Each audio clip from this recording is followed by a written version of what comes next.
Thank you very much, Neil, too. Thank you, Say. Thank you, Neil. Okay, so let's start again. Welcome to the show, Exploring Creative Play in the Classroom, Innovative Approaches to Learner Development. And we're here to talk about how we're using digital and analog tools to support creative practice in our classrooms, and what kind of modalities that creates, what new spaces. And today we have three great presentations. Ellen will be talking about creative video making. Lee will be talking about the use of comic strips and creative writing.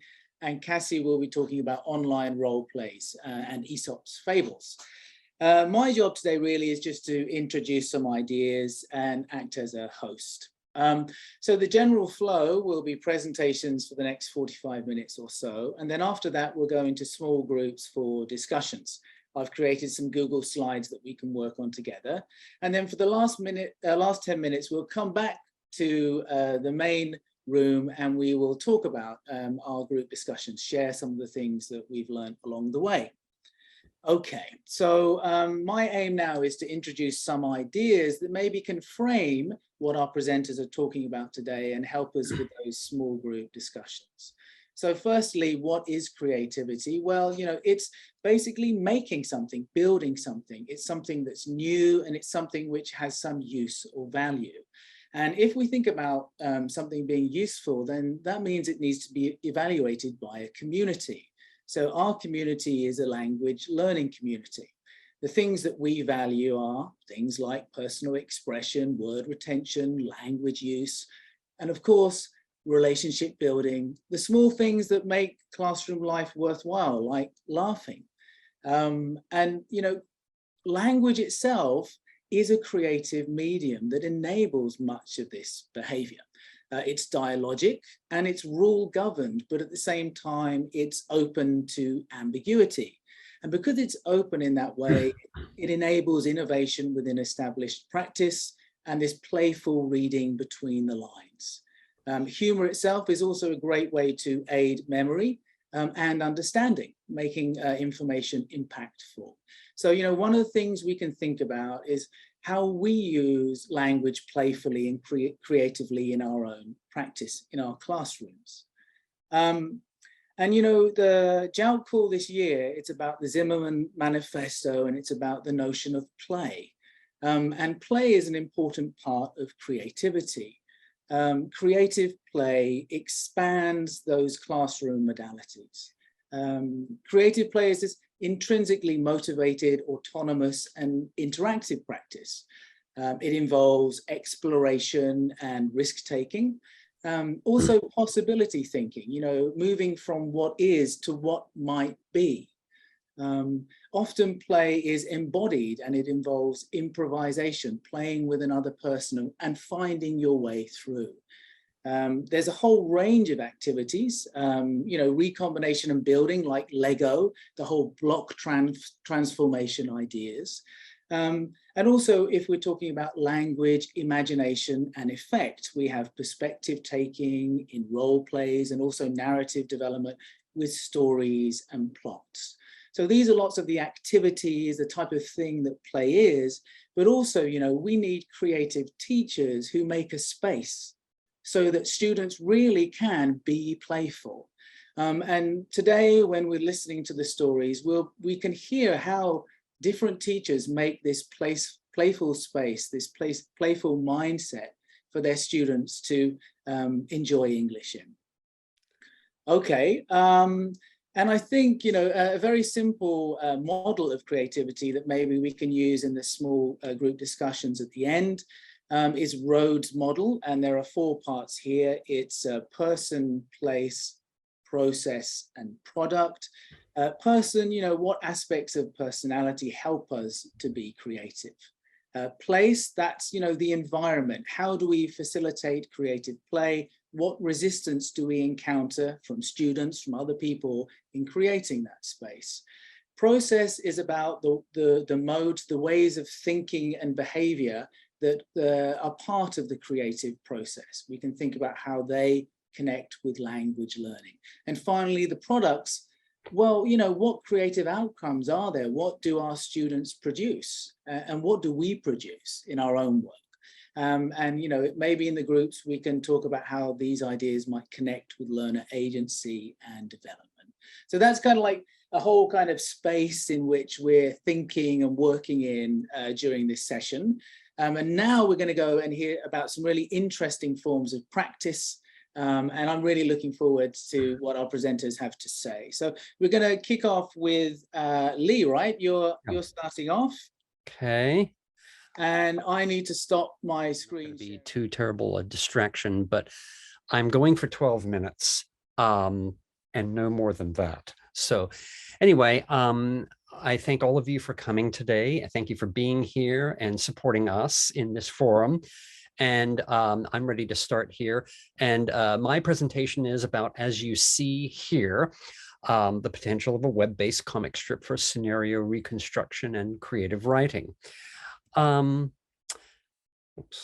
hold on just a moment here. Okay. And for some reason, that's not letting me advance here. I'm not sure why. Okay, I'll have to do it manually here. This is just a brief background and rationale to this investigation.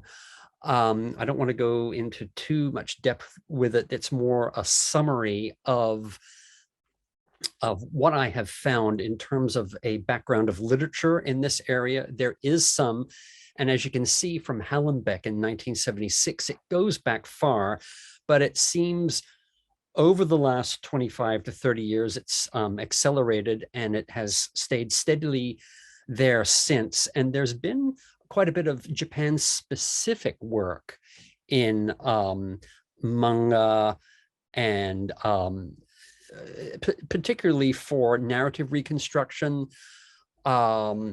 in reading classes. And interestingly enough, a lot of the action centers around secondary level learners. And what I've wanted to do was to continue with my own interest in learner creativity. I have presented and written about that before with works of art and with photography, and also with pieces of instrumental music. And I wanted to extend this further because I am an amateur cartoonist, and I decided that I would bring in my original comic strip, which I've been drawing for my own amusement and interest, into play here to see whether learner creativity really can come to play with this as well. And again, briefly, these are my teaching contexts. Sorry, I conducted this at 2 different universities in the Tokyo area with first-year learners. All of the learners were STEM students, and I thought this would be something that would really be completely out of the way of what they normally would study, even within compulsory English courses. We had already completed the term, they had completed the assignments. This was the very final meeting of each of the classes, and I wanted to give them a final fun activity, something that could be enjoyable, something that could elongate their comprehension, discussion, and writing. 3 of the courses were conducted on Zoom, and 2 were asynchronous online. So I put the materials up both in Word and PDF form, and also to another LMS directly inputted in there. And this is just a brief material context. The name of my comic strip is The Amazing Zoot and Algae. I conceived of this about 2.5 years ago, purely for recreational purposes, nothing to do with my educational work. But again, just to give you a background of where I'm coming from with this, the strip to the upper upper right corner is how it looked when I first began drawing it. And to the lower left is how it is now. I started off with on the sketch pads with pen and ink, and now I do it digitally on an iPad. I had two research questions here, and an obvious one, I think, about what would yield the most worthwhile learner creativity with this kind of material. And since I was actually using my own material in discussions with other LD members, it occurred to me, and as well as them, that is there value in teachers sharing their own creative endeavors with their learners? This creates a kind of vulnerability, but it opens up some interesting possibilities for how learners would engage in and interact with this material. So the material treatment here was I selected a total of 8 previously published strips. I uploaded these to Facebook, and I made copies of these, took off all the original dialogue, and put these on PDF. And this was 4 of the strips here. That's one sequence. And here's another sequence of 4 other strips. I had originally done these vertically in a webtoon style. And I thought that would fit well with them. And what they could do, what I had the learners do, was look at each of the strips that they selected. They could select a block of 2 strips, and they could develop a kind of background context to what they were seeing in the material, because it might not have been so clear just from the artwork alone, like what was happening. And I put those up on Word, and this was these are 2 examples from 2 different LMSs of this material. I had learners pinpoint scene and setting, and I identified 4 points that would be commensurate with the 4 panels of each strip that they had selected. And I was really impressed with what they had written here. They had looked at and developed some interesting scenarios. I gave them no clues at all as to what the actual scenario was, except very vaguely that these 2 characters are in a strange place and interesting things happen there, and there's lots of laughs. That's it. That's all I told them. So I had them focus on environment and place, action, what were the characters doing, a sense of discovery, what were these characters finding, because they were kind of explorers in a sense, and then a conclusion, what happened or what they think would be resolved or even provisionally in that final panel. And I highlighted here what this particular student had done, really coming up with some interesting things. And then here, this is from the same thing from a different class with on a directly uploaded to an LMS where I could input directly in there. And again, interesting things happening here. They were engaging even with what might have been ambiguous to them at first. And then they came in and they could then select 1 or 2 of those strips and write original dialogue for them. And this was that particular student who had written on Word, and then this is the one from the LMS here in the blue. The background contextualization was more elaborate than the actual dialogue itself in many cases, but I was still excited by what I was seeing them do here.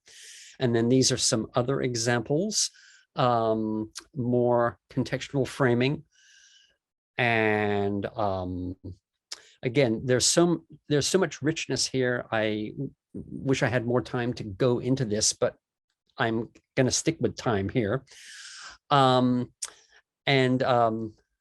running on with what those particular students did. There were a couple of students who actually annotated the PDFs that the strips came on, and there was one who was so enthusiastic they did all 4 of the block of the strips that they had, and I didn't expect that. So they really got into this, and I had them do some reflective writing after they were finished with this.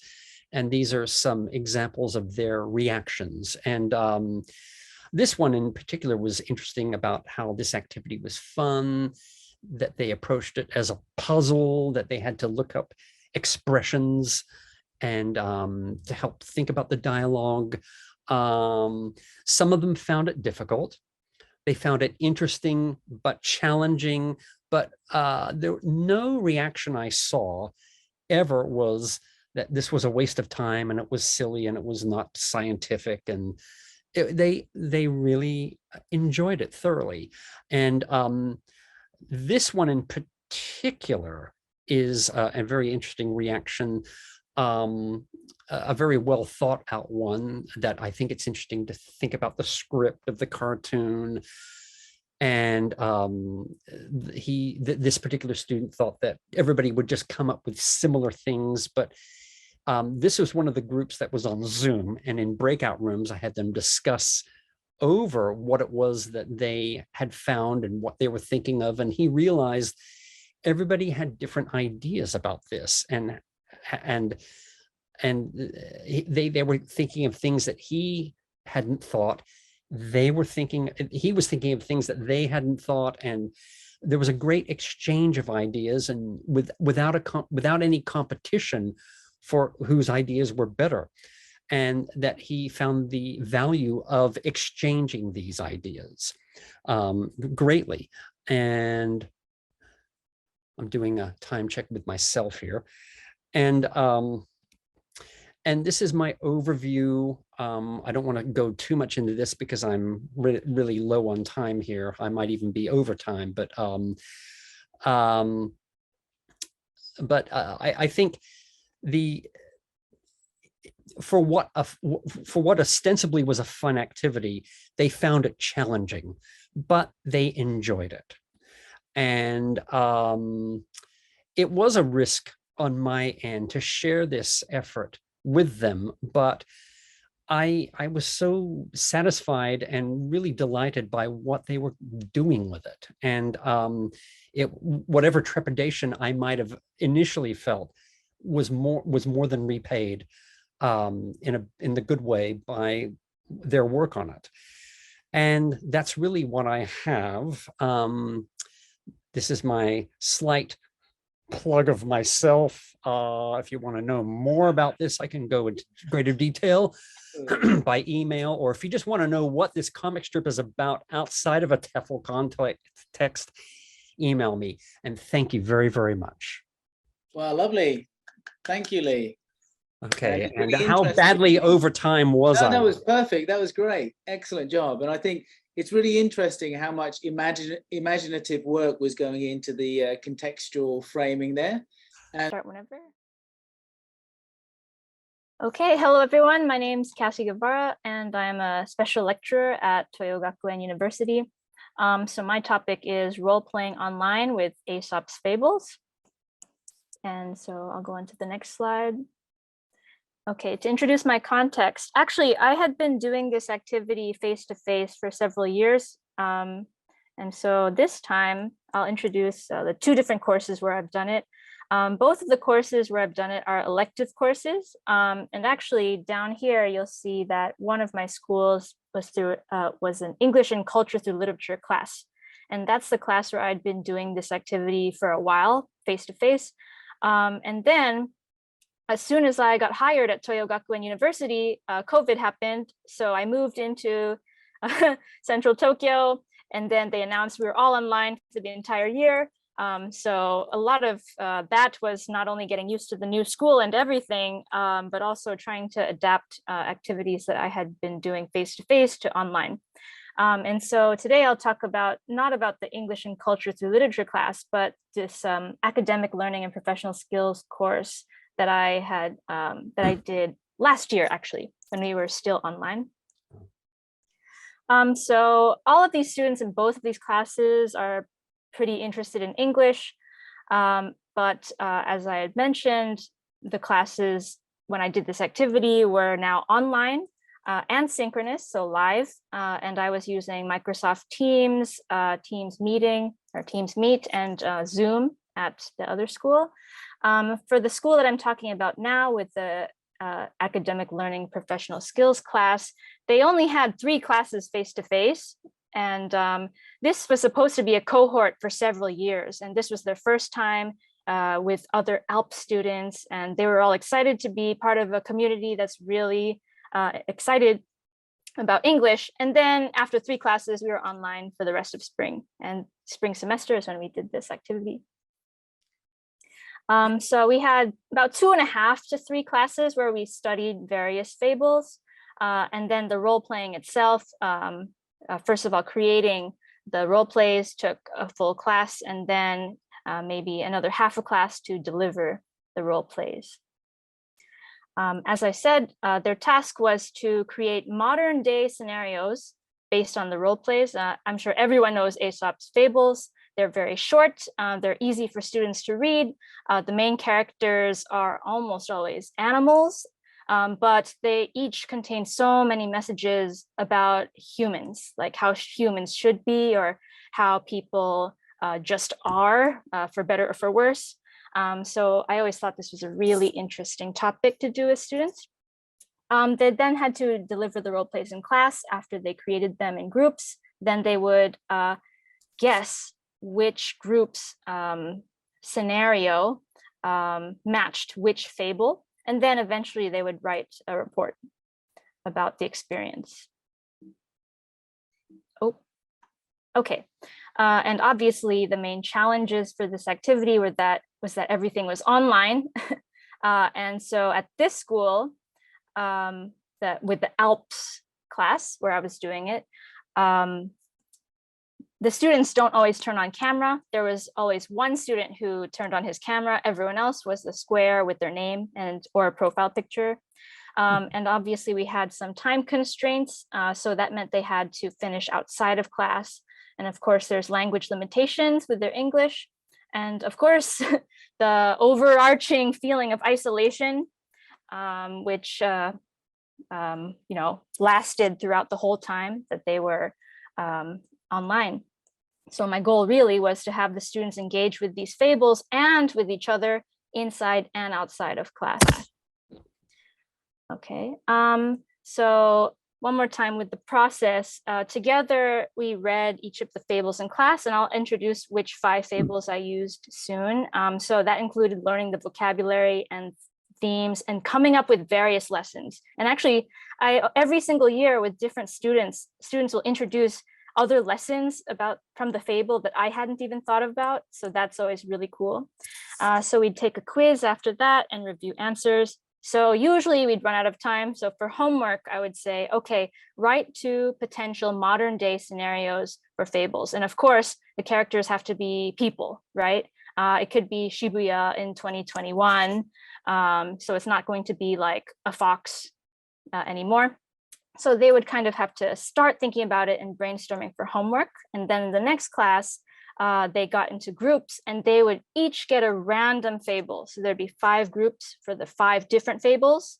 And so, yeah, some groups might have been prepared, but some groups had a bigger challenge when they were given a fable that they hadn't prepared for. And then they'd start writing in a shared document. And then they would have to finish outside of class time and then practice during the next class and then perform. Okay, so here are the fables that I went with. Of course, I had to go with the hare and the tortoise because pretty much everyone knows about that regardless of culture. I've had students, from Korea and from China and from Japan, and everyone seemed to know about the hare and the tortoise at least. And we had the others, the fox and the grapes, the wolf and the lamb, the lion and the mouse, and the lion in love. If there's anyone in the audience here who knows all of these fables, you can do some kind of emoji or reaction stamp. Good on you. And here are the modern day situations that my students that year came up with. So we have a high school girls basketball club. We have a new international student comes to school. We have final test scores are returned. We have a sister and her angry brother, and then a popular woman and a man who sells everything for her. So maybe some of these are a bit more obvious than others, but if anyone wants to unmute their microphone and guess which situation matches which fable, you can try. Lee, you want to try? Ellen, you want to try? The lion in love is the popular woman and the man who sells. Okay, good. Good. I hope people will get that one. Yeah. Anything else? Maybe one more. Okay, I'll take a stab here. The final test scores are returned. That's got to be, God, would that be The Fox and the Grapes? Ooh, that's a good guess. Okay, well, I will reveal the answers soon. Okay. So thank you for your volunteering. Okay, so here's a document template that I made. And I did this for one school. We had Zoom, so I used Google Docs for that school. For the team, the school using Microsoft Teams, I just use a Word document inside Teams. And that was good because whether it was, documents or Google Docs, you can see, or the teacher can see exactly how much the students are progressing. So I could kind of check in on team 1, check in on team 2 and see how much they're typing and jump into their breakout room and help when necessary. Usually some help was needed. An interesting thing about Teams breakout rooms is that once you enter a Teams breakout room, you can also see their chat. And even when you leave the Teams breakout room, you can still see their chat. So that's something that doesn't really happen with Zoom. So I would leave space for the team members. I had space for the setting and the characters and the actors. Of course, the actors are the students. I said, write a 1-sentence summary of your plot with no spoilers. And then under that, they would write a script. And so that could be like the narrator says this and then character 1 says this, but they really should not write the title of the original fable. Okay. And then here's one, just the start, so you can't see the whole role play, sorry. So here we have the girls' high school basketball club. And then we had the students' names, they wrote their names here. They even thought of names for the characters. And then they have the character is a new student, so definitely no spoilers there. And then this play, and most plays actually started with the narrator saying something. But yeah, I think they also enjoyed writing out a script like for a movie or something like that. Okay, so here are the answers. The high school girls basketball club was the Hare and the Tortoise with the confident athlete who doesn't win in the end, right? A new international student, the Lion and the Mouse. So someone kindly helps the international student who then helps the original student in trouble. Final test scores are returned. Lee, you got it, The Fox and the Grapes. So the student gets a bad score and it's like, oh, I don't need to study math anyway, right? Okay. A sister and an angry brother is of course the Wolf and the Lamb. And, the angry brother seems to get mad at the sister for no reason and doesn't listen to her. And then, Ellen, you're correct. The Lion in Love, of course, was this last one. So I'm already at 10 minutes, but this last part of my presentation is student feedback. So I'll try to do this in 2 minutes or less. So at the end of the units, they had to do a report and answer these questions. So how did you participate? What did you like? What did you not like about this process?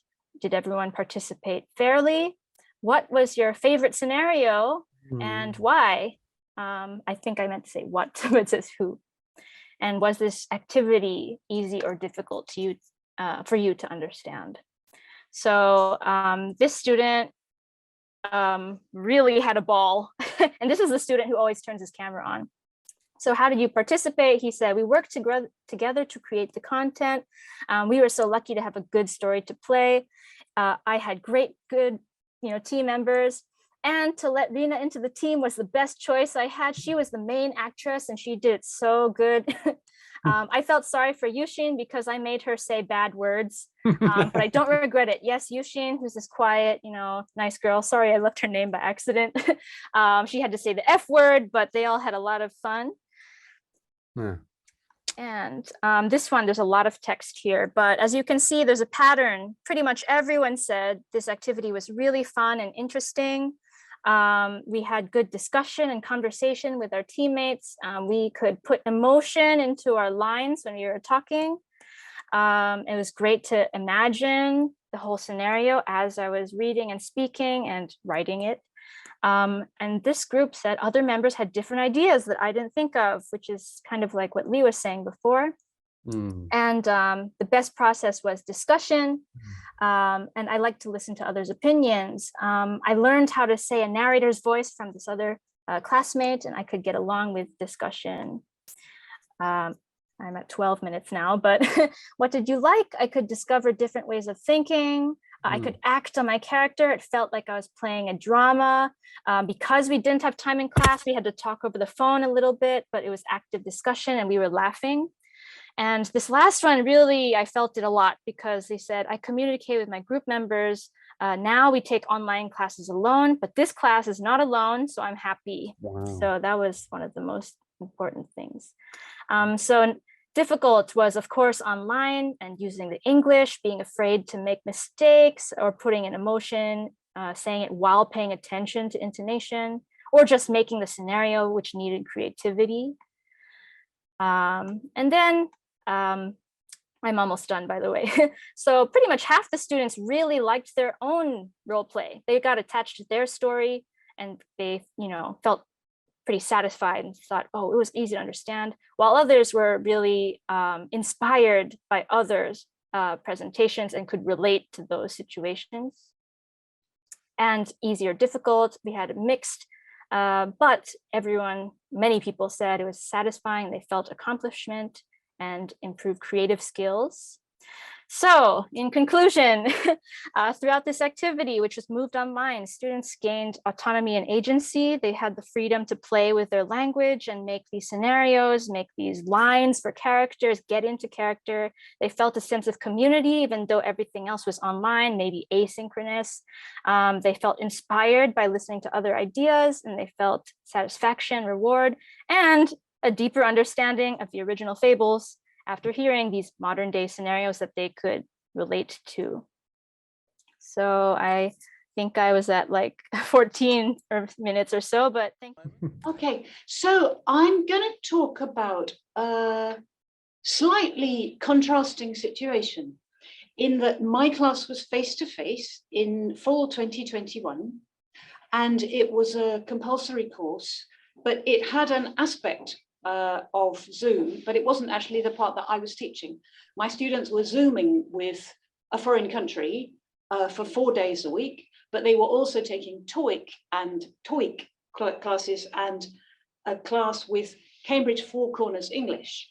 So I'm going to talk about mediating between an institutional curriculum and the need and the rationale for doing creative tasks.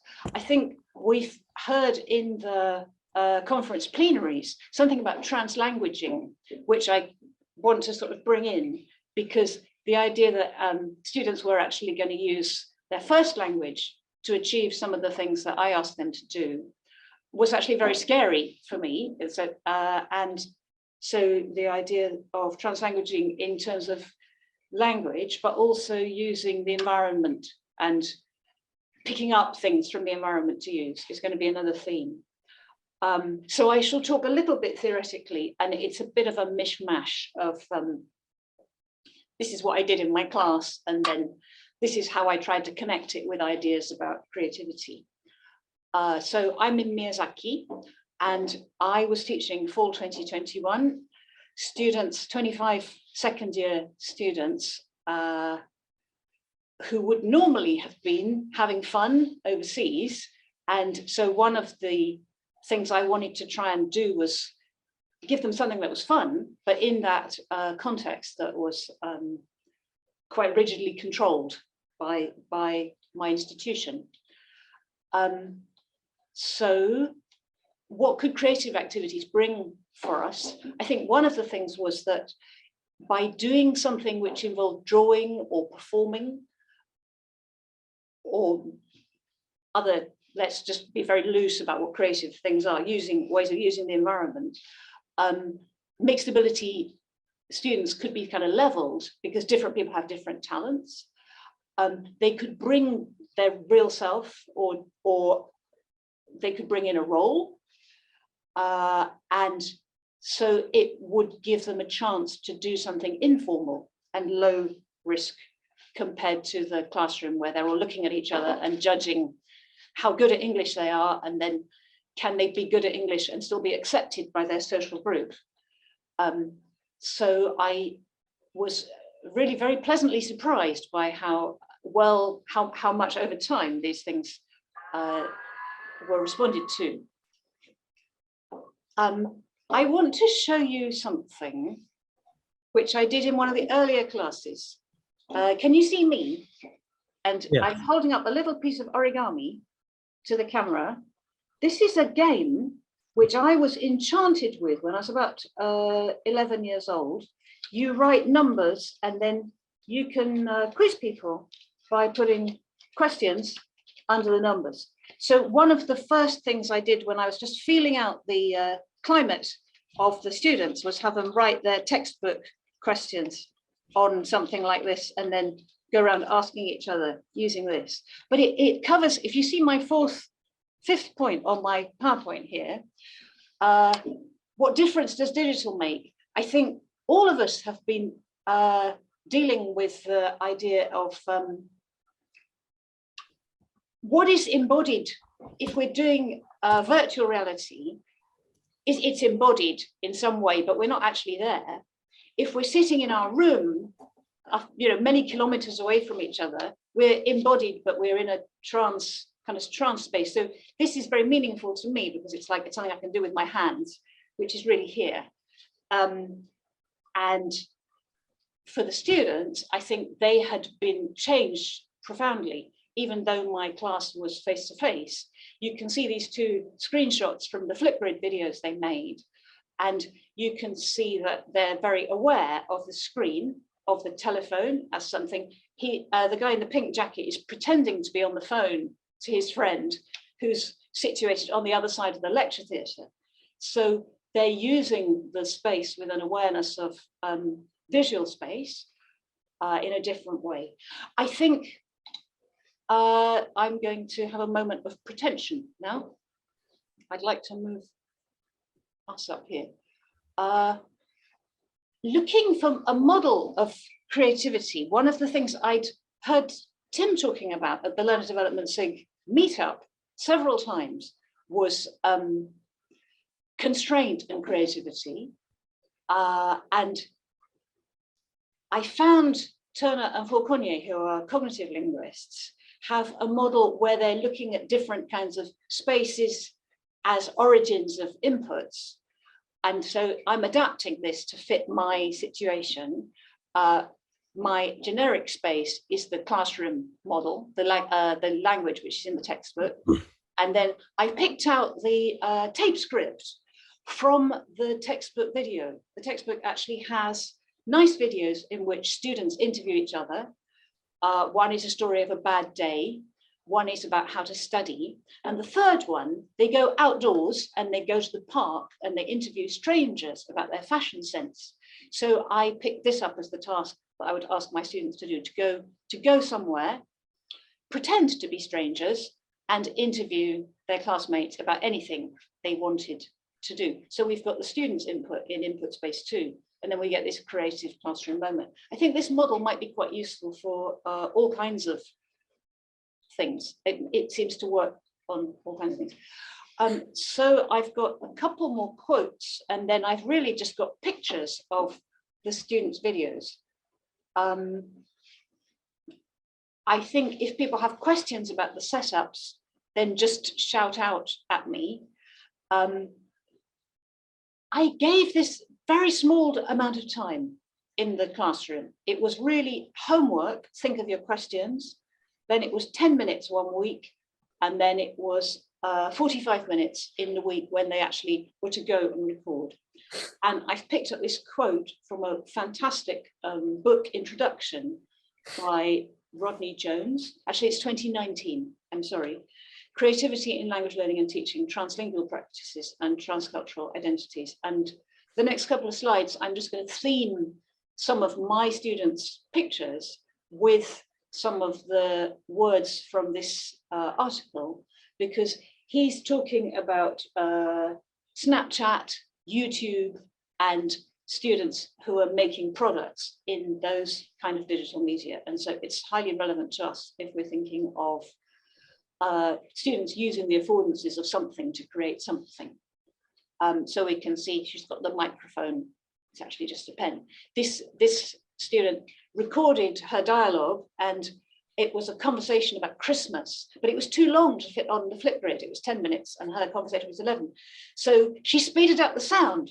So her thing sounds like Pinky and Perky. It's like, yes, so, and it was so funny and so original. I gave them minimal help or ideas about how to do it, but they very much ran with it. So these students are setting up their video as if it's a movie. They're using the resources, they're using the space. In that, this was done in the 45 minutes when they're told they can go anywhere within the school to record. These were the instructions that I gave, which include some language which was really in the Four Corners English video script. Hello, I'm Name from the Be a Star channel, which happens to be the school motto. I'm Dr. Miku. And so I drilled this. There was a point at which I did really use my power and impose on the students before they went out to record. We ran through reactions and so on. So it wasn't as autonomous as I would like it to be, but yet it seems to me there's an interesting aspect of using power to get people over the threshold into doing something where they can be autonomous. So this is the week 9, which they had 3 weeks. They had homework in week 7, chat to your classmates about your theme and sign up in a group for week 8 on a Google Doc, and then go record in week 9. And so here's the week 8 journal, where we can see somebody planning, and she's decided to interview about the study abroad countries. One of the things that she said was lots of them talk about their study abroad experience all the time anyway. And so this is the journal from afterwards.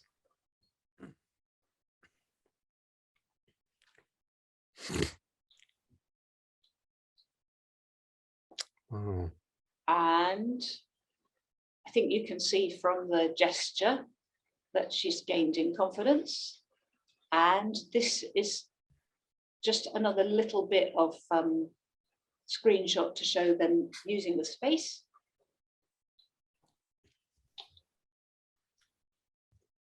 And I think I'm just about ready to wrap.